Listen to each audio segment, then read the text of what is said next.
Welcome, everybody, to Bobby Talks, ... Those dots are there to tell you that there's always more to the story, and today's story is All Bets Are Final. I'm sitting here with the host of All Bets Are Final podcast. I'm sitting here with Josh Long, Dylan Holt, Ben Koczab, sitting out there. He's on location right now. Ben, how you doing, man? I'm doing great. Location is not preferred because if all preferences were final, just like all bets are, we would be in Adrian, Michigan alongside of you. I've wanted to check out the studio for a while. So at least thanks for having me on location.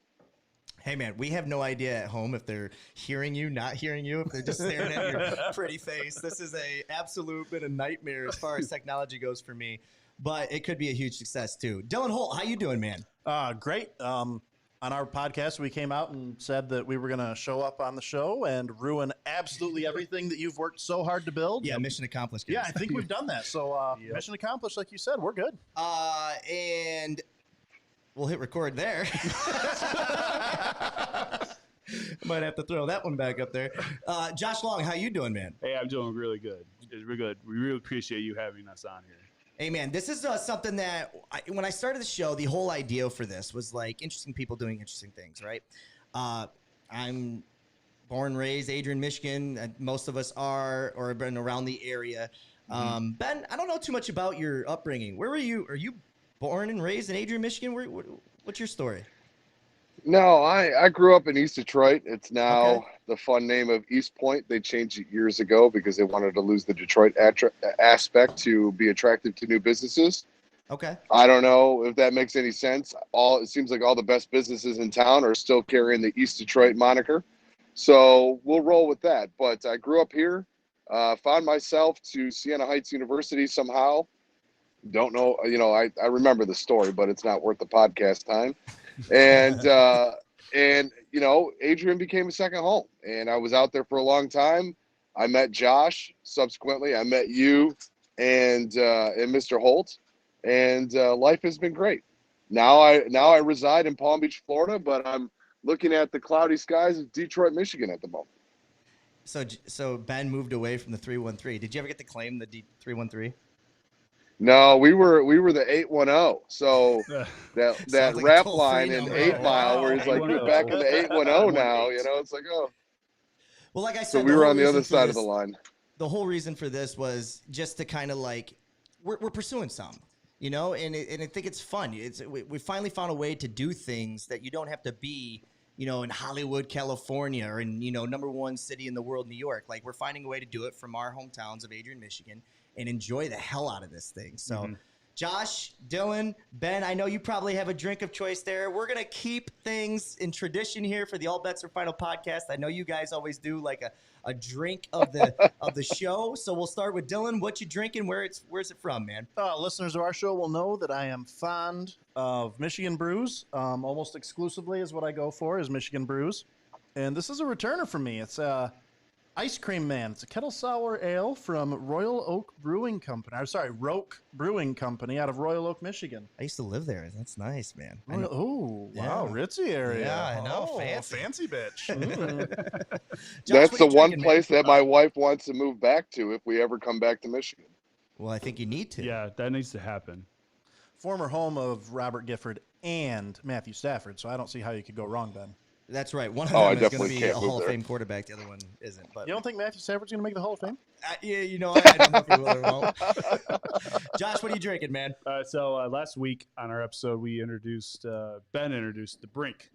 And so I said, well, hey, that might be our new official drink of the podcast. So I introduced the Brink, and it's gin, Sprite, and orange juice for the color. You even have like a fancy stirring straw there. Oh, Josh is a mixologist. You didn't know about this? So when I had my shoulder surgery done, Okay. I was like watching YouTube videos, and one of these guys is How to Drink on YouTube, and he takes games and the drinks that are in the games and makes them in real life. So Really? I got caught on Fallout's sarsaparilla drink, and I was like, and he makes it so you can do it yourself. He encourages you that this is so easy for you to do. So I was like, what?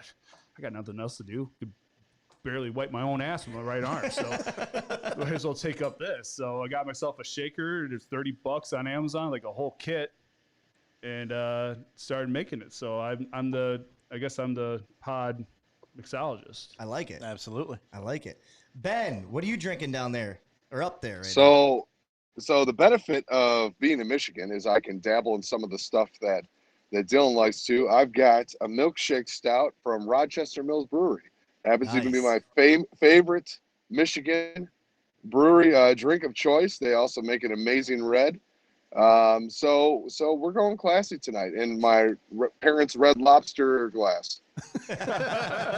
Did they buy or did they take it? I don't know, but it's got a lobster carrying a football, and it's called Tailback. Works for me. So I don't know if somewhere that's, there's a Red Lobster looking for their glass. I like it. Yeah, hold it up to there you go. I like it. I'm rocking the Michigan Brewing Company. Fago root beer, definitely not brewing company. Hey-o. Based company. I buy these locally at Nova's, which is great. It's just a local little shop here that has a bunch of different styles of root beer. I tend to go with the Fago because it's Michigan made, but sure, that's just the way we like to roll. Okay, so let's talk to our viewers here a little bit. All Bets Are Final podcast. You guys are about 20 episodes into this thing now. I think you just had your 21st episode. Is that correct? Yes. All right. What's great about your show is it's fun, it's light. You have an international audience when it comes to your one German Thank you, listener. German listener. Thank you.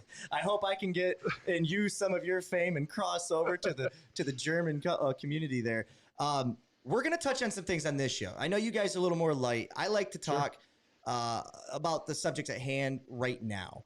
And in the sports world, there's a lot of things that are at play. We're talking the Olympics just happened. We're talking football's on its way up. Baseball's well into after the All-Star break. Basketball just ended.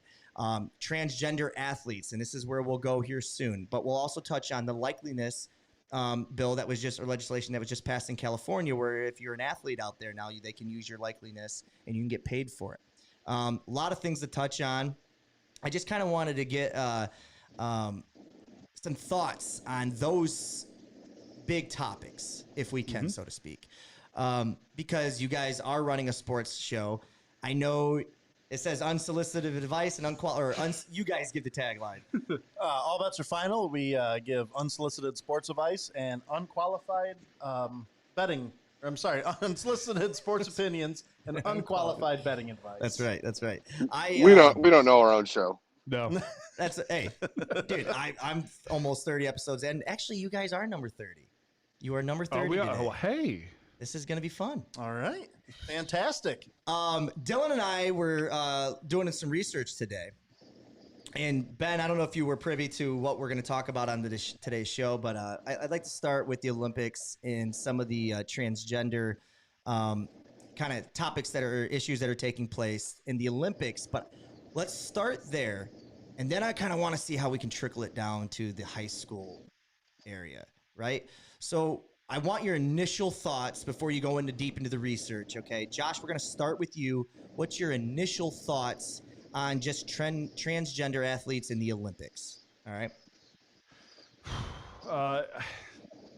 I don't know much about the subject of transgender issues, but I do know that if it's something that you are called to do in your mind, and if we believe in America that this is a land that you can be whatever you want to be and however you want to be, then you go ahead and do it. And so I'm just not well privy into the transgender issue, and I really don't want to do a disservice to your viewers or to our own. So it is something that I need to do better research on, and we do have a personal case in our family of transgenderism, so it's something that's ever evolving for me.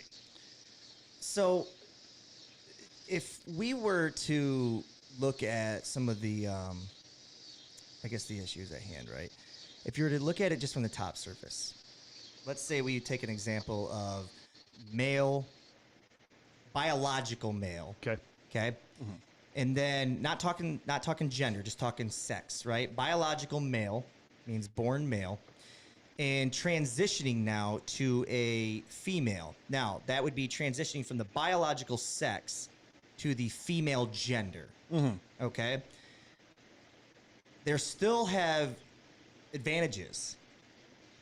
And right now, the IOC, the Olympic Committee, is allowing transgender in that realm to take place. Dylan, your initial thoughts on that? There are things I know that the IOC has put into place. You have to have lower testosterone levels, for I think 12 months. They test you for 12 months and they have to continually go down. And you can't compete in the Olympics until a minimum of 4 years after you've transitioned. Those are going to lower your testosterone levels. They're going to, kind of scale back a lot of the biological advantages that you have over, especially men that transition have over cis females. But, lowering your testosterone levels aren't going to shrink you. They're not going to make you go from a 6'10" basketball player down to 6'6". You're talking muscle density. You're talking, bone structure, everything. Your physical makeup is still going to be relatively the same. But there are a lot of hormone levels that get decreased with the testosterone, and it does bring your performance back down to what normal cis females are. So let's give an example. Ben, before we get your initial reaction, Dylan and I were talking about in New Zealand, they just have a weightlifter out there that was just in the Olympics. And this is a transgender female now. Laurel Hubbard. Yes. I believe we got the name right this time. Yes, around, we did this time. Laurel Hubbard was a professional weightlifter for about almost 20 years in the I did not. That's not correct. Back in 2001. Yes. Okay. Decided, and that was as a man, competing as a man. Decided to take some time off. 15 years later, started getting back into it, and then now, Laurel Hubbard transitioned to a female. Did do the estrogen or the decrease in testosterone, yes, and started competing in this Olympics as a power lifter. Now, the interesting thing about Laurel Hubbard was she did not advance past the opening weight. No, she did not have one successful lift. One successful lift of 120 kilograms. Correct. A lot of people are barking whether or not she failed on purpose so that message in the narrative would have been controlled. I'm just saying that is something that is a byproduct of something that you have to deal with, both the good and the bad. Yes, it is. Coming out as transgender, it's, for a lot of these people, going to put a target on their back. And sadly, in this day and age, for a lot of people, they're not going to be able to win no matter what happens. Right. If they win a medal, that would be absolutely history making. But you're going to have half of people saying that, well, they don't deserve it. Right. Or in the case of Laurel Hubbard, if you fail, people are saying either you did it on purpose or, they're happy because you failed. Right. Ben, what's your initial reaction to the transgender athletes in the Olympics? See, for me, it's a little tough because part of it is I might not necessarily understand the true process and the nature behind it all, and like how it happens and how it starts, how it begins, even before they get to become an athlete, right? Like, where are they at and that sort of stuff. Like, I don't necessarily understand a lot of that.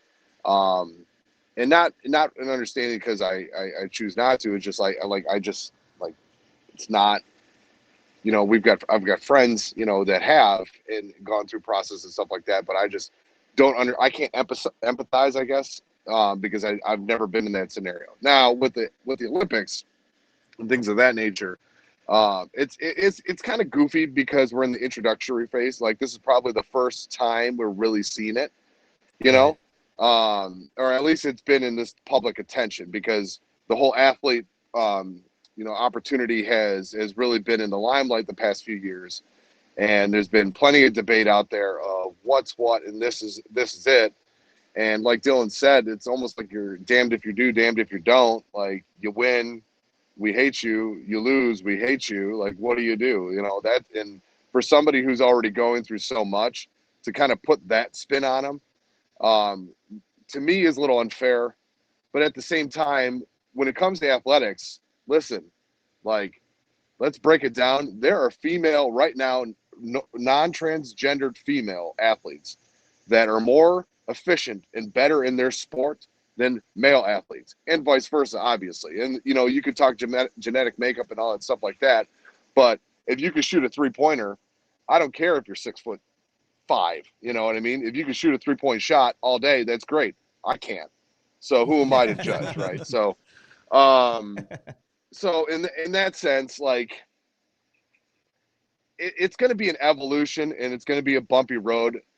I don't necessarily oppose it, unless there's something that comes out, you know, that they can genetically prove that the evolution is off track with this, and it's going to be, you know, it's not a fair competition anymore. But I don't have any evidence to support that. Let me stop you there, because we do have enough science right now as we speak that can tell you some scientific facts. So let's just take it from a fact standpoint, right? Here's what we do know. Even athletes, transgender athletes that have made the transition cannot dispute these simple facts, okay? If you're just talking in the sense of a traditional male, okay, a biological male transitioning to the gender female, here's things you do know. The hand size is different. The bone structure you can't change. After puberty, what they call the morphology section of it, that can't be changed back. The muscle density is different. Did you have any others that you could add to that? I know with the higher testosterone has a high level of hemoglobin, which carries oxygen in your blood system. And until you fully transitioned for over the course of, I believe it's 1.5 to 2 years, you know, like long distance runners, they will see an advantage being biologically male or being born biologically male over people who are born biologically female, just because they have that higher testosterone and more hemoglobin, which means more oxygen to your lungs and your bloodstream. It'll help you go further faster. So what they're saying essentially is that there is a small advantage for a transgender athlete or female competing with a biological female athlete. My point then, and this is where I come in, because I was a athletic director for the last 6 years. I'm a head coach. I haven't coached girls in the traditional realm yet, but if that was to take place, this would be my stance. And this is a tough one because, you know, not that I'm here to ask you guys to take stance, and I'm just asking the general thoughts of it, because this is happening, right? Mm-hmm. And, absolutely. It is. And not only is it happening, I think we are all tolerant and all wanting to be inclusive. Yes. The issue is, and it's even more of an issue at the high school level than it is at the Olympics. If the Olympics can figure out a way to get this right, it's going to be very difficult for the high schools to ever get this right. And I'll tell you what my point is on that in a minute.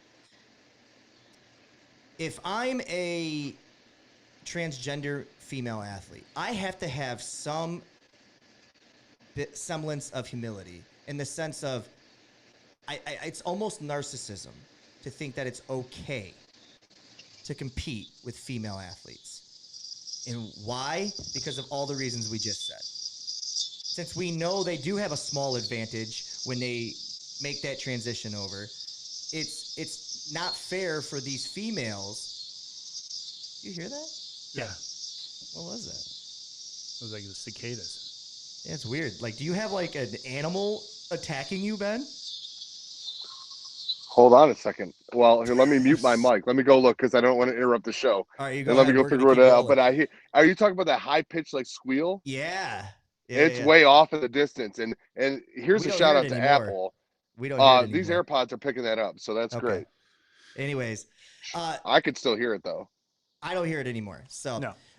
the biggest I thing, mean, I am in Detroit, so you know, all things are off the table. So you know, all bets or are on the final in table. Detroit. So We you know that for sure.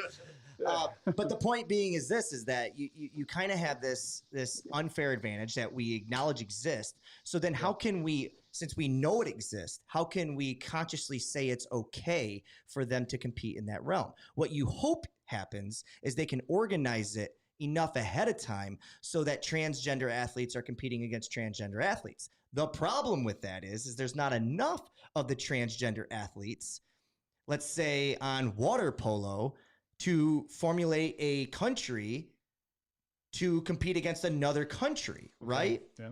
So that brings a challenge of its own right. How do you fix that? How do you make it inclusive, but yet deny them that opportunity? Because I feel like they need their own pool of athletes to compete against.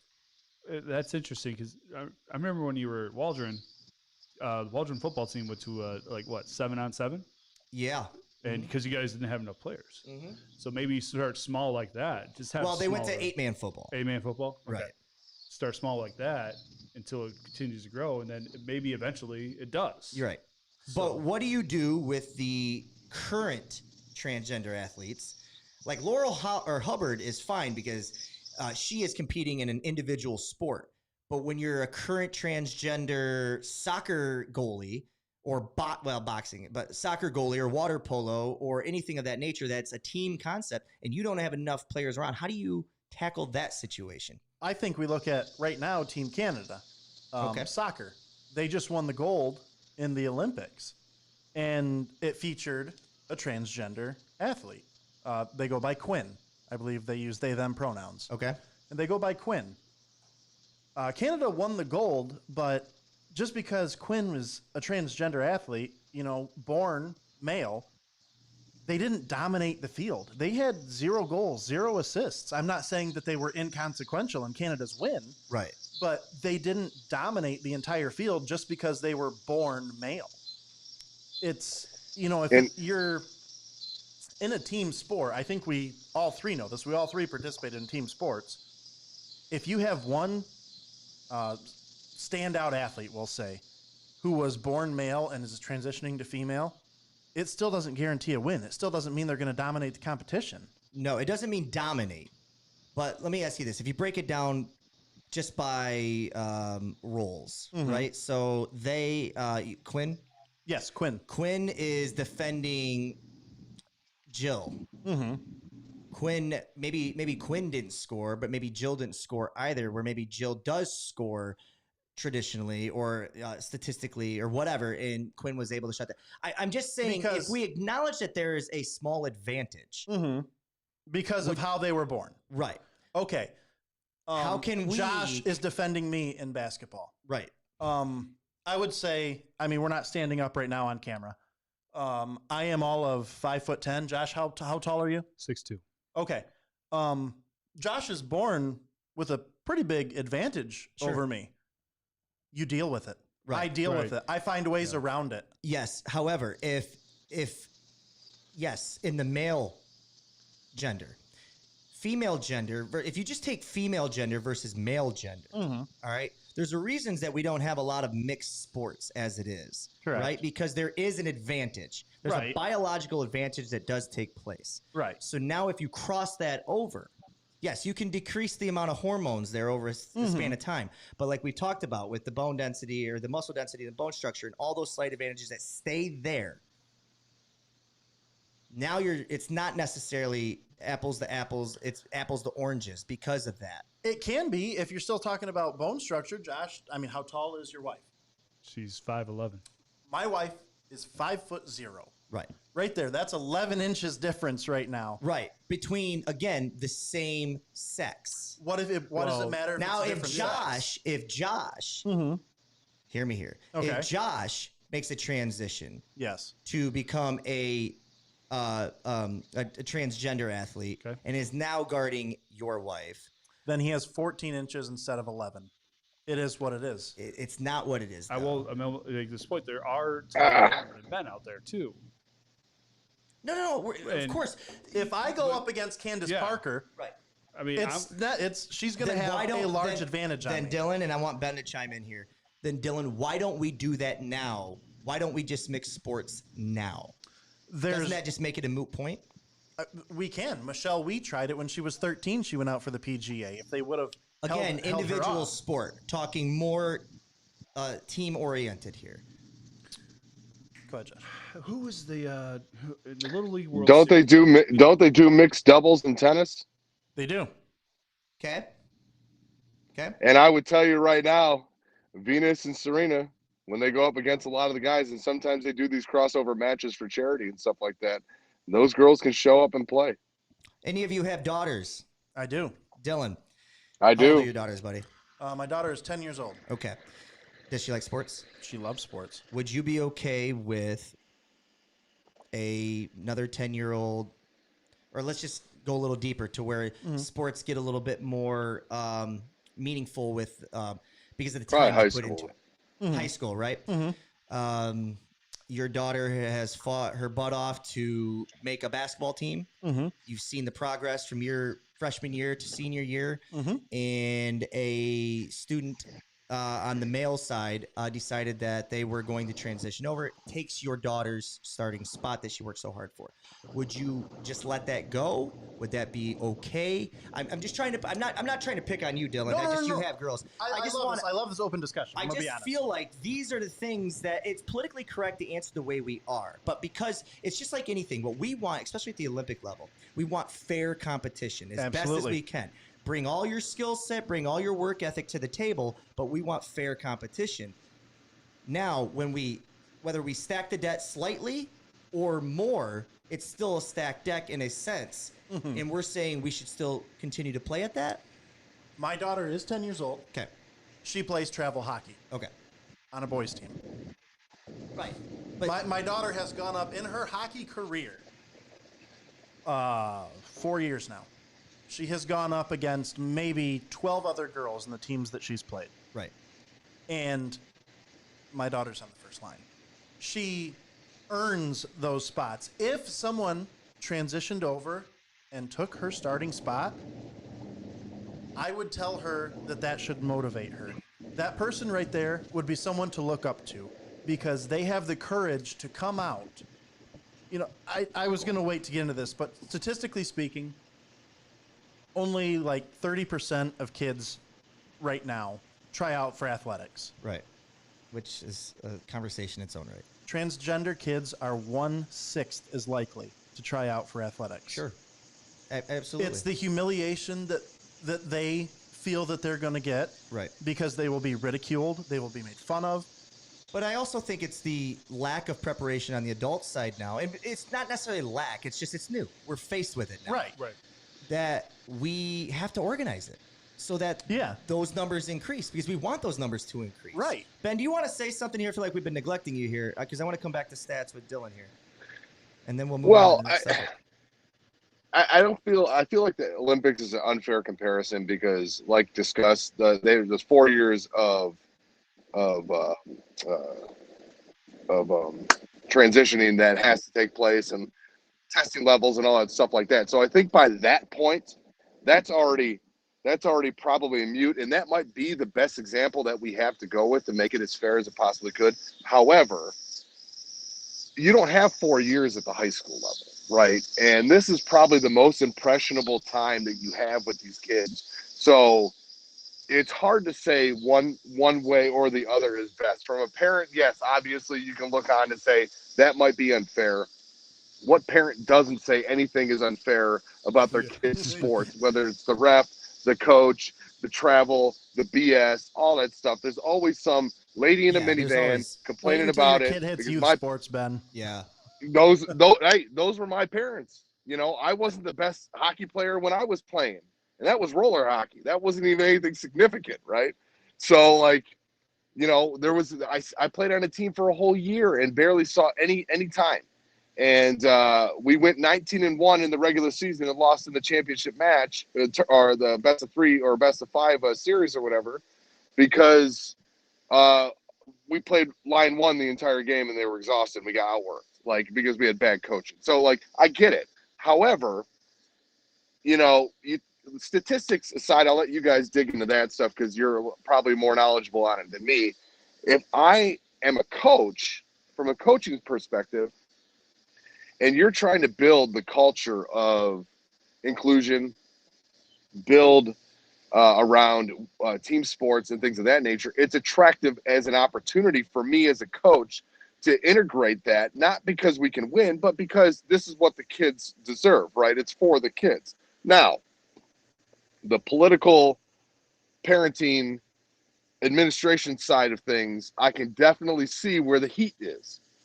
You know what I mean? How do you justify necessarily the equality there if we just to be equal, we tip the scales the other way. So, but who's representing the female athletes in this conversation? If well, I understand what you're saying, but the cisgendered females. So like the what? The cisgender, the biologically born females. The biologic. I apologize. Yeah, I think the biologically born females who don't have those small advantages in that transition period. Who's representing them? And I feel like, and here's another statistic to talk about, is that one of the things they talk about is in athletics. And Josh, you can speak of this because you were born a freak, right? You were 6'2". You're a monster, right? I just remember like you on a basketball court in 7th grade, and us being like, "Who's this point guard?" I mean, he had his hair parted. I mean, it was just like he was a beautiful man, but he was a grown man playing against middle school kids, and he did very, very well. The statistic I want to get into though is that in athletics, a 1% difference can make or break everything, right? There is a 1% difference between Usain Bolt and the next closest sprinter, right? Mm-hmm. If Usain Bolt was to transition now and want to compete in the Olympics next year, he would shatter every female record that ever existed. He'd have to wait 4 years. Well, no, it's not 4 years. It's 2 years. They changed it. It originally was 4 years. I know why you're saying that. They changed that. It's to 2 years. Okay.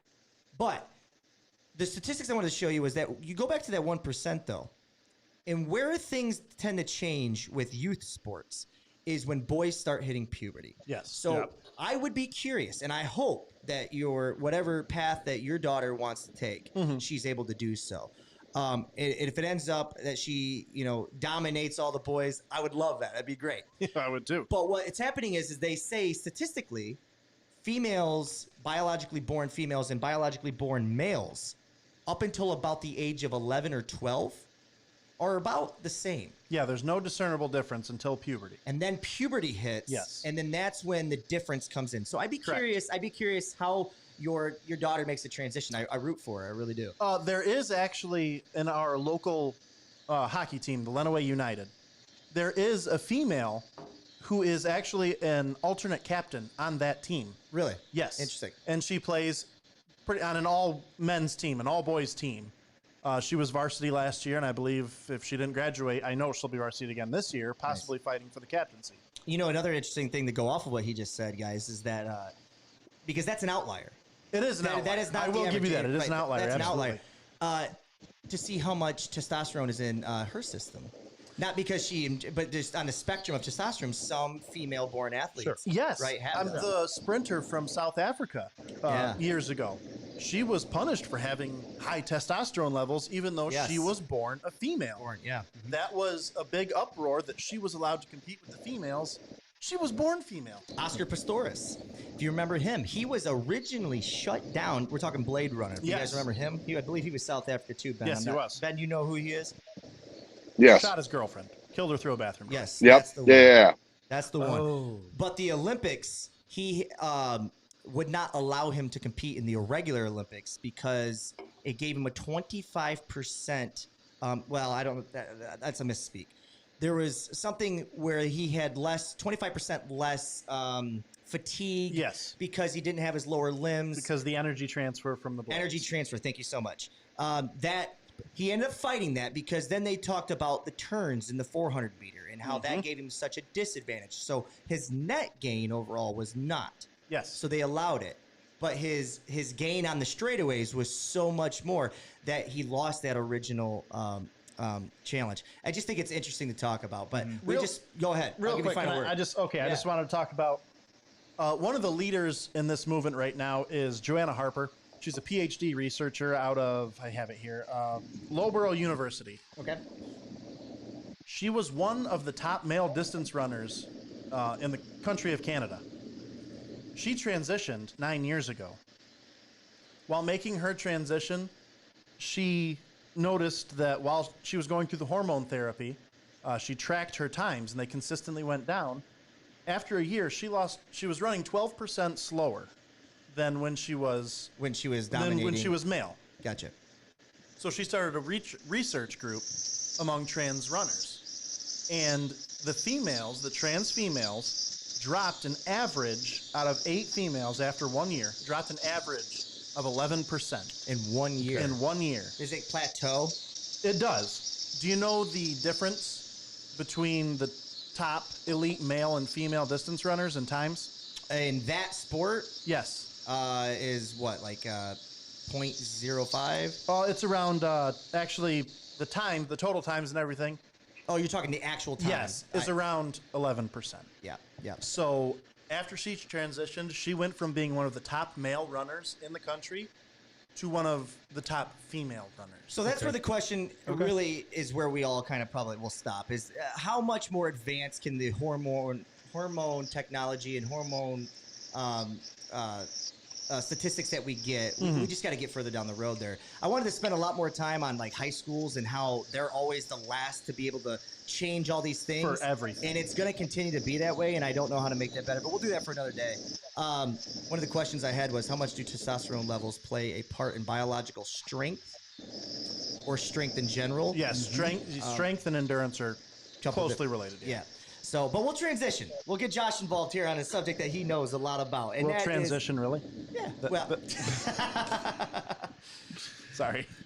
Josh. Yeah. What'd you think of the law that was passed this summer with California and the Likeliness ban?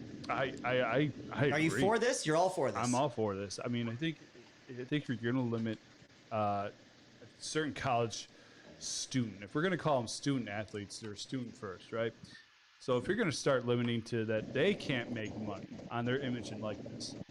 But in the same sense that another college student that went to a university can, with a social media platform, because they got an academic scholarship or whatnot. I think this is the best move you can make.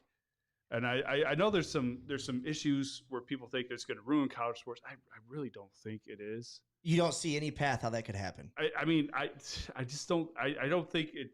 I think at the surface level, I think is where everyone's getting stuck at. Okay. And we're not looking like beneath the surface.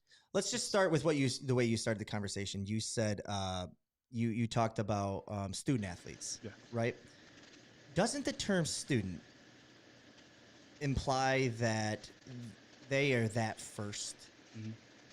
Okay.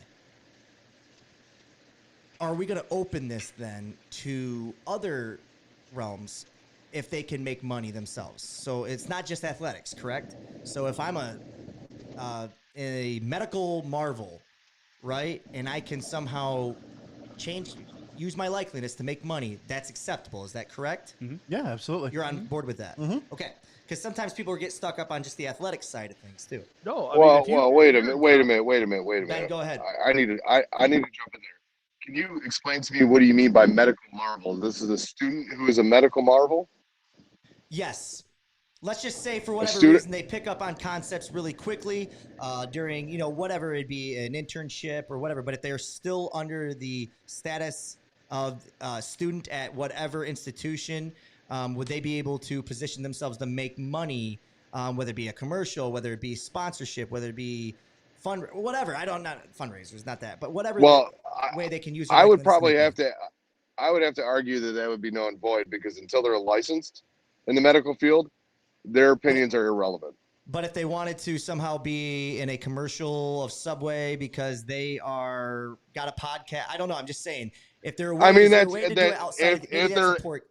Go ahead. Well, I will levy on the side of capitalism in that point and agree that, say, listen, if you're able to go make money because people want to buy what you're selling, go for it. I couldn't imagine Subway popping them a contract to do a commercial because you're just a student, or maybe they're doing an expose on students. I don't know, but like that's a different realm.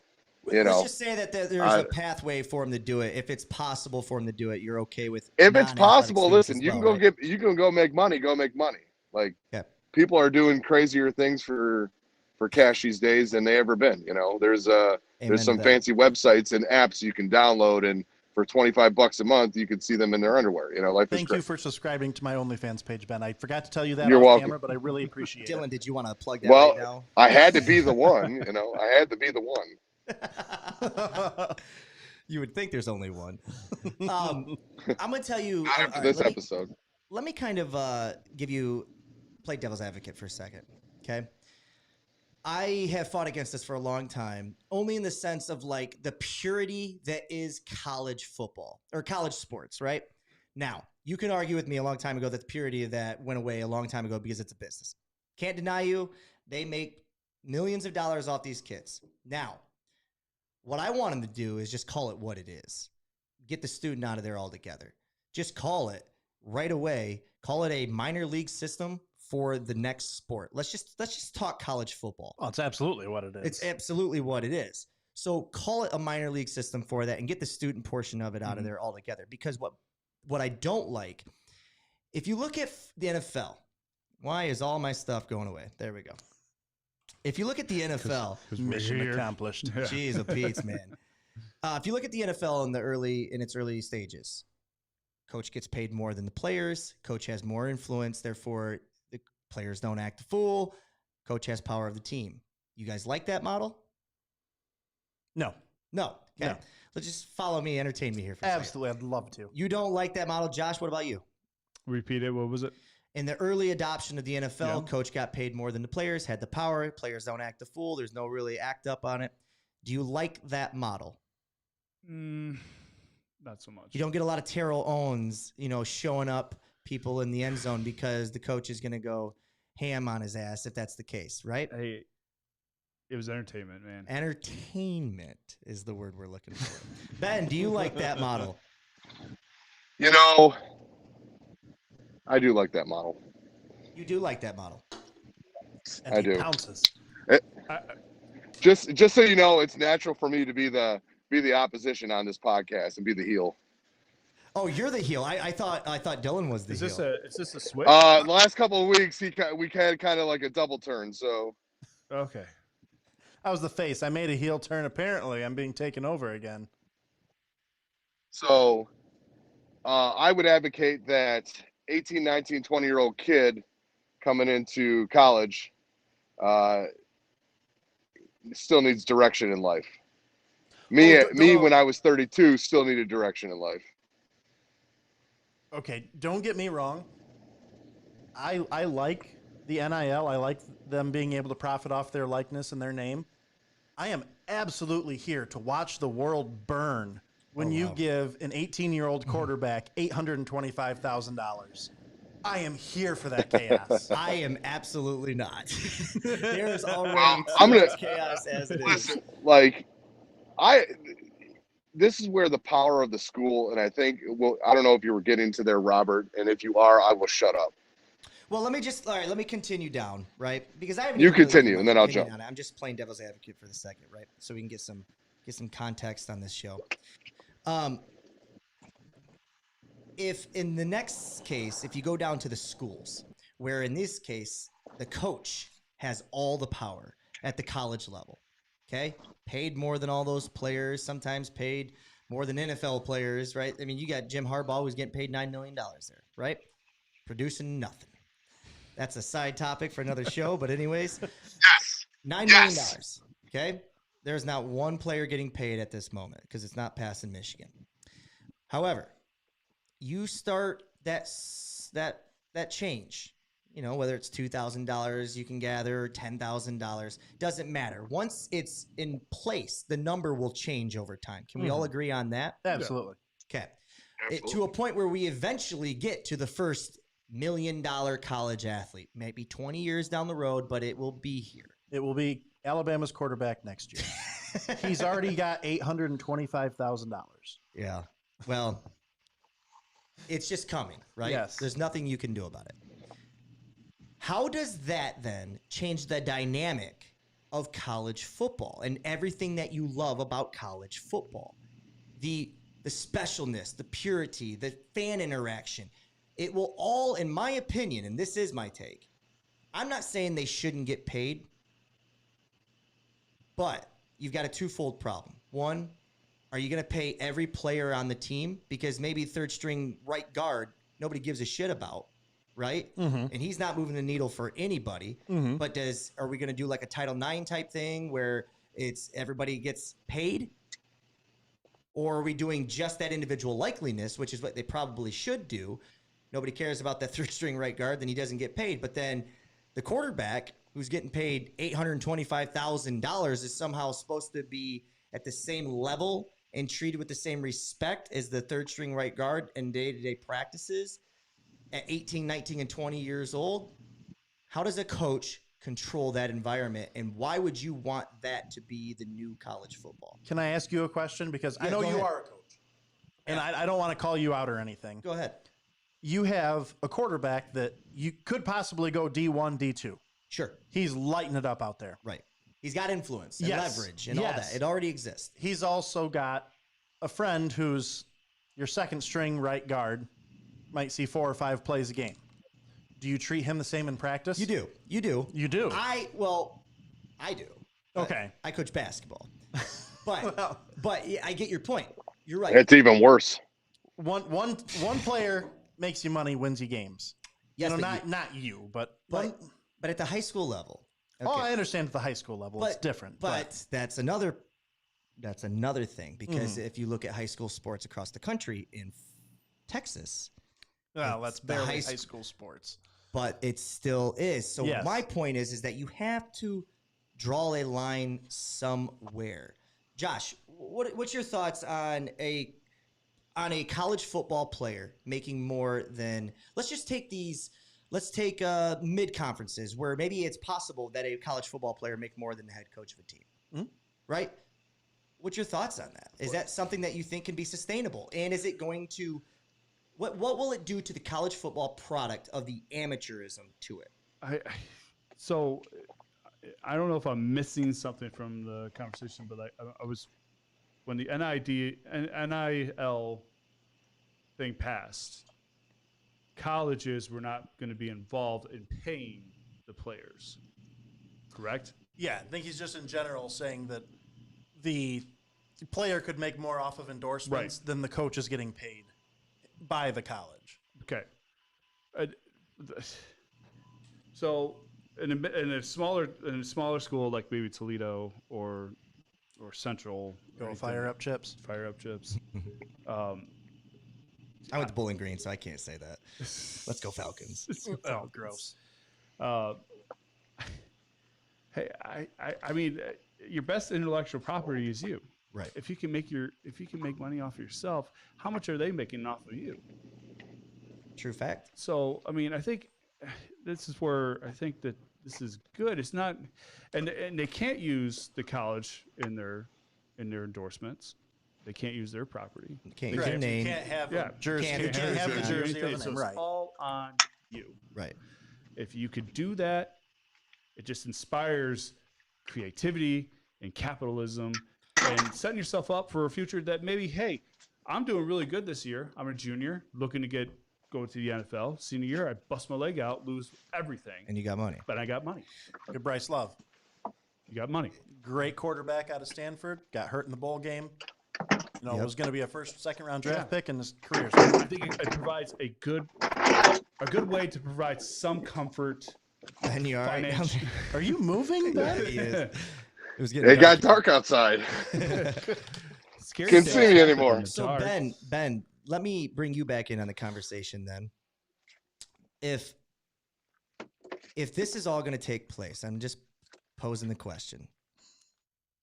Should we just get rid of college football and just create a minor league system altogether?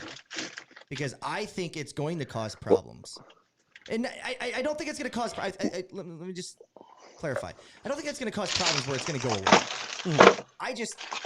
What the hell are you doing, boy? Quit eating Doritos, Ben. Damn it, we're doing a podcast. No, This isn't what's in Josh's mouth. sorry. Yeah. So, I don't think it's going to go away, and it's always going to be looked at as a huge capitalistic success. That I'm not debating. I'm just saying why we love college football compared to the NFL right now is because of the joy of the fans.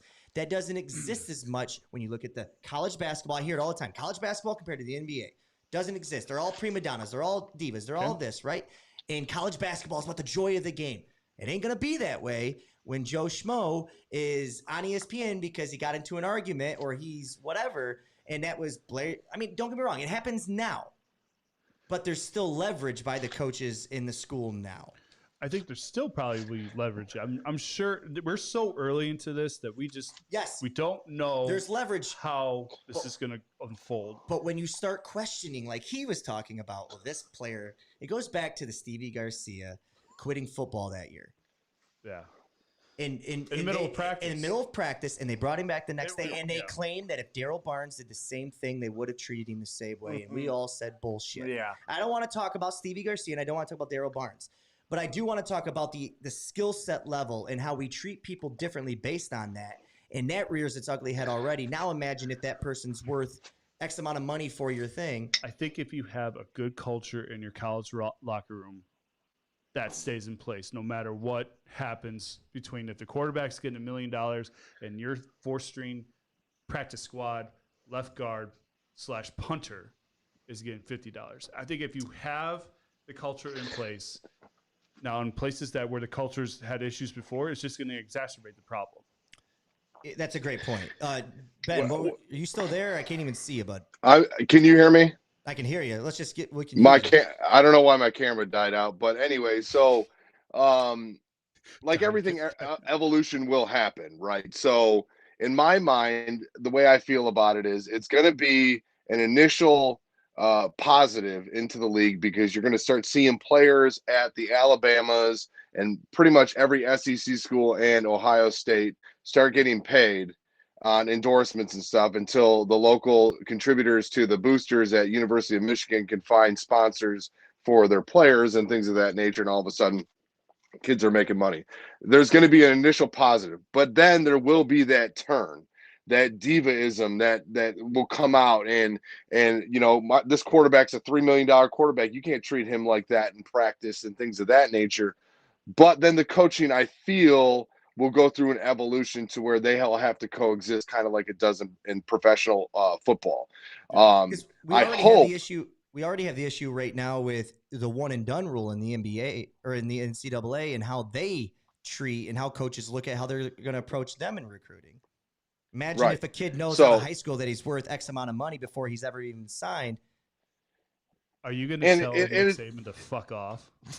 Are you? Well, see, and this is where it comes in. You look at like a Nick Saban, and the players are probably not going to bark at him because they know, listen, if they make me not the guy on the field, no matter how much money I'm making, my odds of making it to the pros to continue this path is best if it goes through Alabama, right? So we know that. Exactly. The southeastern, central, midwestern Iowa Jackrabbits are going to have a little bit. Go Jackrabbits are going to have a little bit harder of a time, in the sense that their production. If you got a diva on that field, they're going to be non-existent. So the herd will grow and then it will thin. I'm unsure if it's going to go the positive way, Rob. I really don't know. I don't necessarily disagree with the fact that if you can make it off your own likeness, go. But right now I would be interested to see how the league handles their social media presence and things of that nature. And I wouldn't be surprised if some things come along the way that dictate how they can go about making that money. I wanted to bring up that you were talking about the players possibly making more than the coaches, and then we brought up the Southeastern Central State, Iowa State Jackrabbits, and their players disrespecting the coach. I went to Central Michigan when a guy named Brian Kelly was coaching there. I don't know if you ever heard of him. Oh, yeah. Yeah. Well, he had players like Dan Lefevre, who was drafted to the Bears. Stud out there, right? He was actually. He was a stud. Frank Zombo was a linebacker. He played in the Super Bowl, won a Super Bowl with the Packers.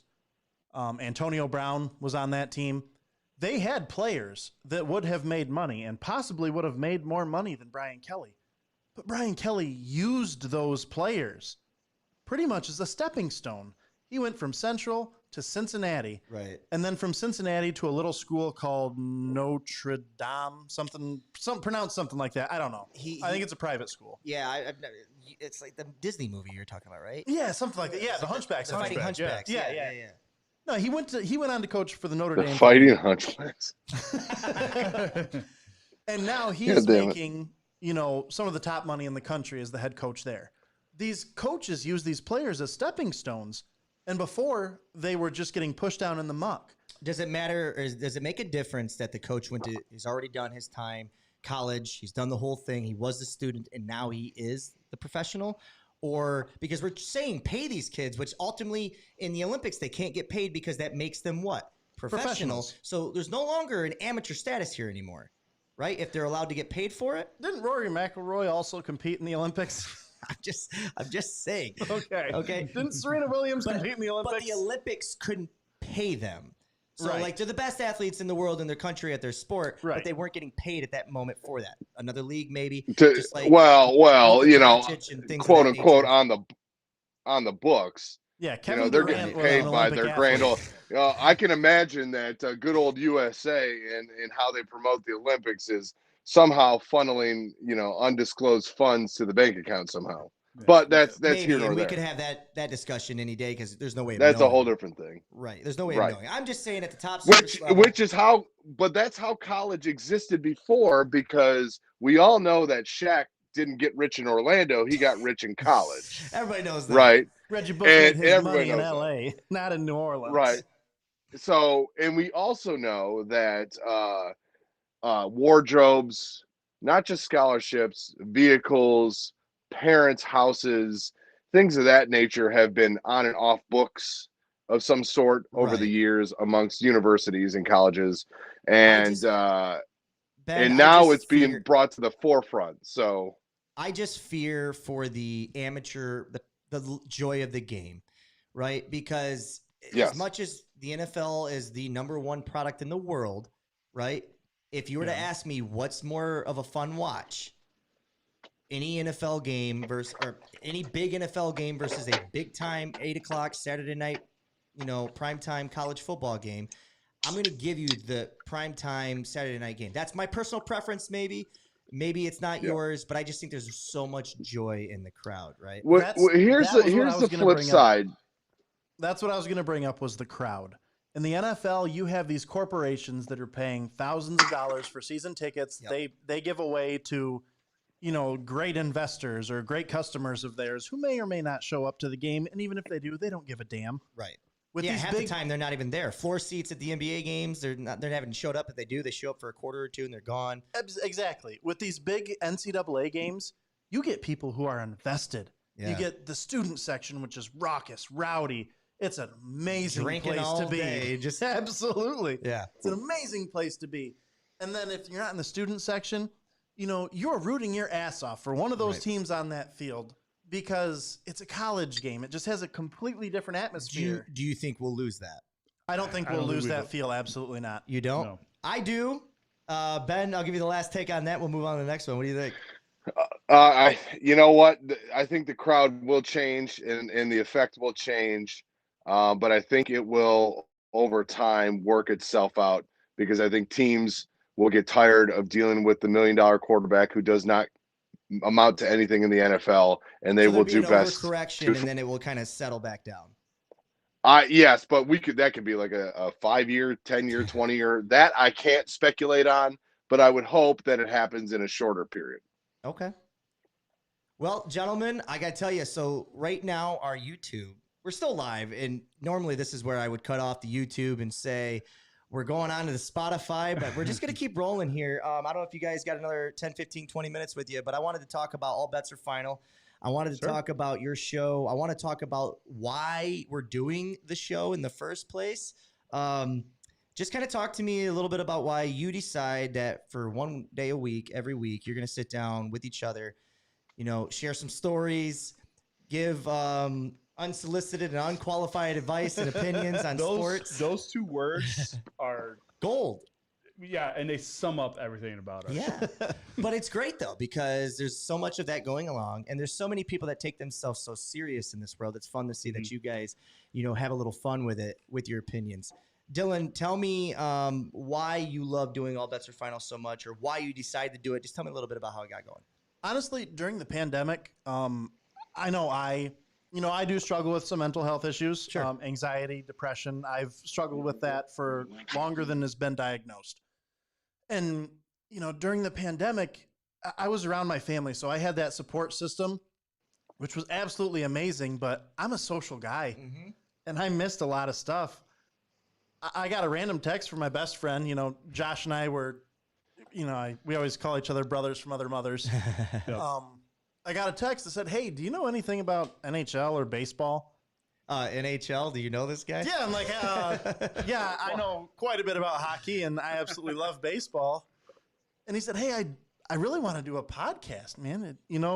Just something to kind of get our voices out there." And it was like a godsend. One day a week, I get to sit down. We do it on Zoom, Right? Just because it's a lot easier. Ben Clearly has a newborn. a lot easier, right? We came in here and broke everything. That was our goal, and we accomplished it, Josh. Ben has a newborn, and he's in Florida. Right. We call him Ben, Florida man Koczab. Was the idea, maybe we can cat out of the bag now, was the idea to just bring Ben in as a guest the first week, and then you're like, let's just make it happen? Because I remember that first episode, it didn't seem like it felt like, I thought it was, when I originally saw the packaging, it felt like Josh and Dylan show, and Ben was a guest spot. That was the original. I mean, because I was like, hey, do you want to do a podcast? He was in on it. I was like, let's have our first guest be Ben, another good man I know. Right. And he was in my wedding, and Dylan was my best man. So like, two perfect people to kick this thing off, right? So I get a hold of him, and he's all in for it. And if you notice in our first episode title, guest Ben Koczab. Yeah, that's why I brought it up, but I didn't know if Ben caught that. And I got to thinking after we did that, I was like, let's make him full time. Because if we're gonna be a group of people doing a podcast, having fun about it, I want 3 people. It's a good dynamic. Yeah. Ben and I kind of clicked right off the bat. I mean, I had met the guy once for Josh's wedding, and then the kind of banter back and forth just there. Yeah, it was just there automatically. Ben, did you know that? Did you know you were going to be just a guest spot, or were you kind of pining behind the scenes trying to get your name on the show, or what? It was kind of like when Josh came to me and he was like, "What do you think about doing this podcast?" And I'm like, we were at a busy time at work. I got this newborn. I'm like, where can I stretch a couple extra hours a week to get into this? And it even Betsy was like, yeah, go do it. And she had no idea that it was going to be a weekly thing. But and Robert, maybe you can't relate because you're not married. But after that first week, after that first episode, she noticed that my need to discuss unnecessary sports stuff with her dropped dramatically. And she's like, green light, go. It's like, she's like, you don't have to bring up to me anymore things about the Undertaker. I don't care. Well, yeah, Jameis Winston's LASIK has done him bad. Yeah. Right. That's interesting. And it's been great. And I'm just honored because I couldn't imagine it like Dylan and Josh run the show. I'm here to like poke some holes in some things, start some fights. That's not true, though, because your format of the show is great. I like how you guys take a week to change who's going to host the show. Yeah, right. We rotate hosts. Really cool. It gives, like I said, it takes pressure off you. You can kind of just sit back and enjoy your drink of the day and just kind of see where the host wants the show to go that day. I must admit that I would always start with the WWE stuff, but that's because I have another podcast called Johnny Bing Bang Show that hasn't done an episode in a year, so I don't know if I could even promote that. But yeah, it's something therapeutic about sitting down. I like it in person because there's an energy thing, right? Mm-hmm. There is, absolutely. Yes. We can feel this. And I wish that, and I hope that you guys get to a place, if you do end up moving back home, Ben, where you guys can get into the same room with each other. Because I'll think that absolutely you'll find that even more so, it will be that much better for you. Because it's one thing to talk into a computer. It's another thing to be like, all right, man, have a good night, and to touch that person and say goodbye and shake his hand and hug him and the whole thing. It's great. We got Ben that's like 2,000-3,000 miles away from us in Florida. And then Dylan, with his schedule, and he's got 2 kids, and me, I got nothing. Right. But you got 5 kids. You got dogs. 5 dogs. Right. 5 kids and 20 legs there, man. That's a lot. and I love it. And it, the reason I wanted to do it was just literally just sitting watching HGTV with my wife and it's like, I have some half-cocked dumbass ideas, right? We love them. And I share them with them. Yeah. This one just is like throwing the sticky ball and see if it just lands on the freaking wall, right? And this one landed. And at the end of the day, it's like you said, it's lighthearted. We do cover sports. Yep. We do cover bets. And if anything, it's just getting away for 2 hours. Yeah, we and sit seeing each down. other. Yeah, we sit down Right. with our buddies for 2 hours a week. Right. Have some drinks, Yep. shoot the shit, talk sports, which we all love doing. Right. And have absolutely no problem giving our unsolicited sports opinions. Right. 5 for 6 on draft night is what I went with my bets on He's hanging his FanDuel. head, hanging his hat on I'm that. hanging my hat on that because that's the only thing I got right now. I think our boy Ben has ventured back outside. I can hear the crickets. I didn't know if nobody was listening or if that was Ben. Oh, you can literally hear those things? Oh yeah, Oh, buddy. yeah. We could hear. That's great. Thursday. That's Um, great. Last couple minutes here. I just want to say that I've known you guys, Dylan. You and I have gone back DX 2000 Oh, days. Lord. Dylan. I don't know if I've ever said this to you. It probably was just known, but like you were my best friend growing up, Absolutely. and we spent our early elementary days like just fooling around in the pole barn or like with tennis Oh, roof, or a baseball Tennis roof. upstairs in a Yeah. place that had no lights. I mean, Yeah. dangerous games we would play. And just to see us all as adults still trying to find a way to sit down, break bread, talk sports. I got to tell you, to be honest with you, I talk sports with so many different people that that's why I don't often do it on this show, because this gives me a chance to itch some of those other itches that a lot of Yeah. people don't like Oh, talking yeah, about. absolutely. Sure. You start saying, hey, Joe Schmo, how do you feel about transgender athletes in the Olympics? And they're like, dude, I just want to talk about what the Lions did yesterday. Yeah, it makes people uncomfortable. It makes people Mhm. uncomfortable, right? And it makes them have to. And I think what they think they have to do is they think they have to take a stance one way or the other. And it's like, I'm not asking for that. I'm just saying, let's work this out together. What do you think? Ben, I met you a few years back, and you are my number one go-to wrestling guy when it comes to when I get pissed off about something. I might just send you a random vent text, and I'm sure you're like, Gifford, just calm down. But Hey, was that the first time you met him? Was when I brought him over for WrestleMania? Ben, was that? I feel like I met you. Is that We true? I think we you had brought him met. over for like a We had SummerSlam crossed or something. paths. We had crossed paths in so many instances. Looking back, whether it was flag football out there in Adrian, football. That's what it or was. or a bunch of BS at the universities or whatever. Like, I'm sure we had crossed paths multiple times. I remember seeing you in football for sure, but like For sure. we never had a reason to stop and talk. That's right. Yep. And then when Josh was in your guys' fraternity, I was blown away because it was like a small world, and that's kind of how we all got connected from there. That's right. Guys, did you have anything special you wanted to talk about? Because if not, we can, do our hugs and kisses and say goodbye and send you guys off with a nice care package. I do have What's a the care question. package? Yeah, Ben, what's up? I do have a question for you, Robert. Oh, Why have you not done an episode of Johnny Bang Bang Wrestling with all of what has been going on these last couple of months with WWE and AEW specifically, and the potential of CM Punk coming out of the woodwork? Where have you been? okay. So I will answer your question as best as I know how and as quick as I know how to do it. The truth of the matter is, I've told you this, and I know you guys covered it in your last episode. I am a diehard Vince McMahon guy. I am a loyal WWE guy. I do watch AEW. I do watch NXT.